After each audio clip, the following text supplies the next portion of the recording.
बाबा साहब ने कहा है, मेरे देश के लोगों, दलित समाज के लोगों, पिछड़े लोगों, आप जितनी जल्दी हो सके बुद्धिज़्म को अडॉप्ट कर लीजिए, आपको इंटरनेशनल सपोर्ट मिलेगी।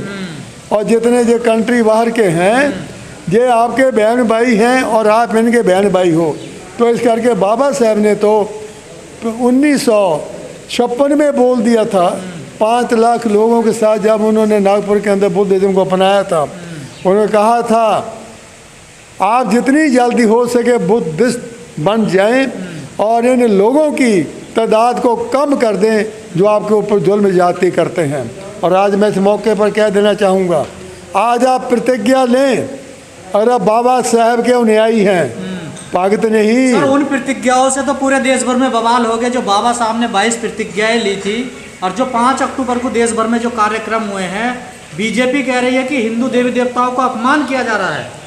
देखिए कि बात सुनिए, ये बात बाबा साहब ने बोल दिया, धर्म बोल दिया कॉन्स्टिट्यूशन के अंदर, हम किसी धर्म जाति के खिलाफ नहीं है। अब रहा अपमान किसका हो रहा है?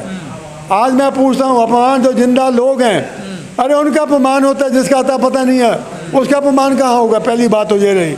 अब ये जो लोग हिंदू देवी देवते की बात कर रहे हैं, आज मैं बोलता हूँ 4000 साल से ये कहाँ थे, किधर थे? हमारे ऊपर जुल्म ज्यादती जो हुई है, इन्होंने क्यों नहीं रोकी? आज मैं पूछना चाहता हूँ। आप किसी की आस्था के खिलाफ बोलते हैं, यह ऐसा आरोप लगता है आप लोगों पे। देखिए कि बात सुनो, मैं किसी की आस्था के खिलाफ नहीं बोलता, उसकी जो आस्था जिस पर है उसको मुबारक हो, लेकिन जो मेरी आस्था है वो जिंदा लोगों के ऊपर है। मैं जिंदा लोगों के ऊपर मेरे रिलेशन है, उनके साथ मैं रिलेशन डेवलप करता हूँ। वो मेरे भाई हैं, मैं उनके भाई हैं। जब कभी तकलीफ होगी उनको मैं बुलाऊंगा, फट आएंगे, मैं जाऊंगा। तो क्या बुद्धिज्म अपनाने से अपराध रुक जाएगा आप लोगों पर? देखिए कि बात सुनिए, सवाल ये नहीं है, सवाल ये नहीं कि अपराध रुक जाएगा। अब मैं पूछता हूँ, क्या क्रिश्चियनों पर अपराध नहीं होते? क्या मुसलमानों पर अपराध नहीं होते? अब कौन सा समाज है जिसके ऊपर अपराध नहीं होते? अब बात ये आ जाती है, जिस धर्म में आने से हमारे को अमन चैन और किसी की हत्या, किसी के खिलाफ या किसी के साथ छुआछूत नहीं है, उसमें हमारे को अमन मान मिलेगा, चैन मिलेगा। बीजेपी बाबा साहब से प्यार करती है, उनकी प्रतिज्ञाओं से नफरत करती है, ऐसा क्यों? देखिए जी, मैंने नागपुर में बोल दिया था गडकरी को संविधान चौक का नाम रखना था। मैं गडकरी क्या वजह है, ये देश के लोग डॉक्टर अम्बेडकर को क्यों नहीं मानते? डॉक्टर अम्बेडकर की अपना उनको क्यों नहीं कहते? उनके अनुयायी क्यों नहीं मानते? वो तो महाराष्ट्र के थे। आज सवाल है, जिस पार्लियामेंट के अंदर बाबा साहब का संविधान है और वहाँ पर उनका कानून है, संविधान लागू है, अब तो इससे ज़्यादा बेशर्मी क्या हो सकती है? उस पार्लियामेंट के अंदर जिस बाबा साहब के संविधान की शपथ लेते हैं और उसमें बाबा साहब को जिंदा जी जाने नहीं दिया था, ऐसे बड़ा अपमान क्या होगा? ऐसे बड़ा बेइज्जती क्या होगी डॉक्टर अम्बेडकर की? और जो लोग आज डॉक्टर अम्बेडकर के अनुयायी हैं, उन्होंने 1935 में बोल दिया था, ऐ मेरे समाज के लोगों, जितनी जल्दी हो सके ऐसे जातियों के गंदी बदबू के धर्म को छोड़कर आप बुद्ध से बन जाइए। और जहाँ तक उन्होंने 1931 में बोल दिया था, आप अपने पुराने मकानों को आग लगाकर अरे शहरों में आ जाइए, ताकि जो तुम्हारी 4000 साल की गुलामी के वो जरासीम है वो वहीं मर जाए और शहरों में ना, लेकिन वो तब भी बात नहीं मानी। बाबा साहब ने 1935 में अनाउंसमेंट कर दी थी कि इस धर्म में मैं पैदा हो गई, ये मेरे बस की बात नहीं, रह के मर गूँ, ये मेरे बस की बात है। अब उन्होंने फिर 20 साल लिए, तब आखिर में जाकर उन्होंने 14 अक्टूबर 1956 को बुद्धिज्म को अडॉप्ट कर लिया। अब बाबा साहब ने बौद्ध धर्म को क्यों बनाया था? उन्होंने हर धर्म की स्टडी करने के बाद उन्होंने क्रिश्चियनिटी की स्टडी की, मुस्लिम इस्लाम की स्टडी की, सिख धर्म की स्टडी की। आके स्टडी करने के बाद उन्होंने भाई ही अडॉप्ट दी बुद्धिज्म। उन्होंने कहा कि आपने देखा होगा इस देश के अंदर किसी मुसलमान पर जुल्म ज्यादती नहीं होती, क्योंकि यूएनओ के अंदर 72 कंट्री मुसलमानों के हैं, उनके डर के मारे कोई नहीं करेगा।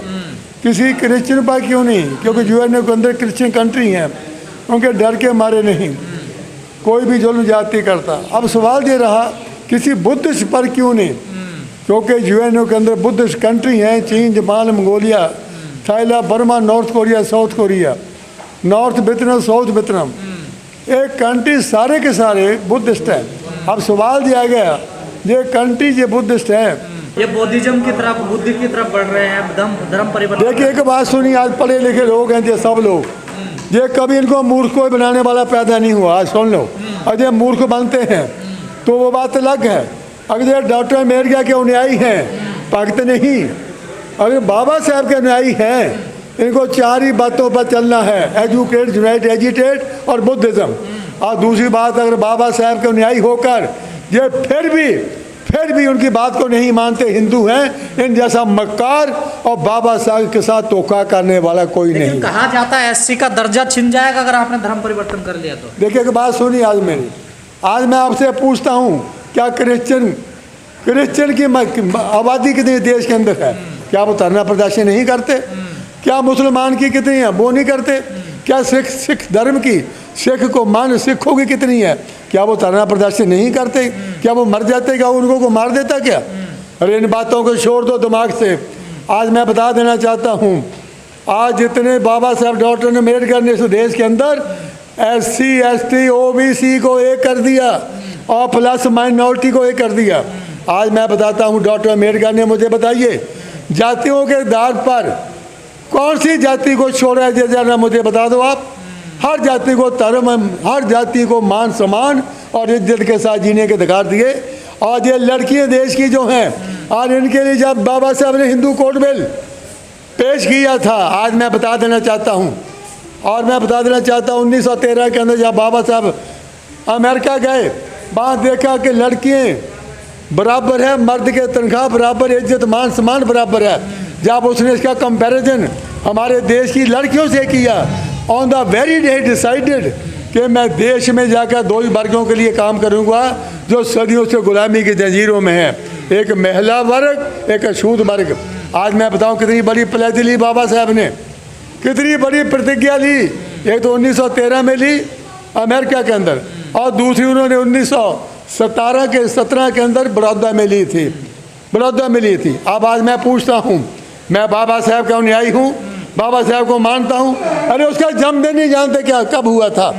मरने की दम तो छोड़ो, बाकी जो बात मैं कहता हूँ, ये लड़कियाँ बैठी हैं, आप इनसे पूछ लो कि डॉक्टर अम्बेडकर के हिंदू कोड बिल के बारे में आप क्या जानती हो, जो आज आपको अधिकार दिए, कब दिए? तो इनको बताया नहीं गया ना, किसी ने बताया? मैं पूछना चाहता हूँ, कौन बताएगा इनको? आप लोगों की जिम्मेदारी।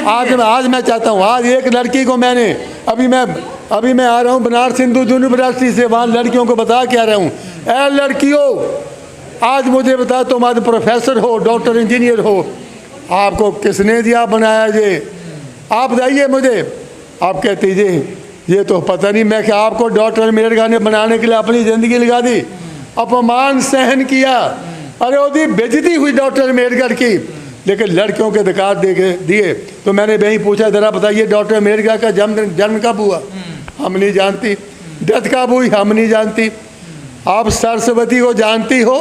कहती जानती हैं, विद्या की देवी। ज़रा बताना, विद्या की देवी का माँ का नाम क्या था, बाप का नाम क्या था? ये लड़के बता दे। और विद्या की देवी कहाँ पैदा हुई, कहाँ मरी? कौन सी यूनिवर्सिटी से विद्या की देवी ने डिग्रियाँ ली? ज़रा बता दो कहाँ से पढ़ी थी?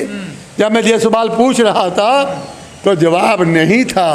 डॉक्टर अम्बेडकर ने कहा, मैंने बोला उनकी डिग्री ज़रा सुन लो लड़कियों, he was MA PhD DSc Bharat D literature doctor of science, father of the constitution.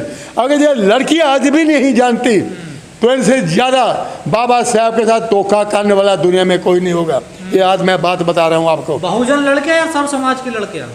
सब समाज की लड़की। अरे मेरी बात सुनो, महिला है, महिला की कोई जाति नहीं है, पहली बात ये है। अब सवाल आ गया, बाबा साहब ने हिंदू कोड बिल पेश करते वक्त इस देश में रहने वाली हर लड़की, चाहे वो किसी धर्म जाति बरादरी की है, उनको मान और सम्मान के साथ जीने के अधिकार दिए। और उसके बाद मुसलमानों को तो 4 पत्नियों पर बंदिश थी, लेकिन हिंदुओं में कोई बंदिश नहीं थी। क्या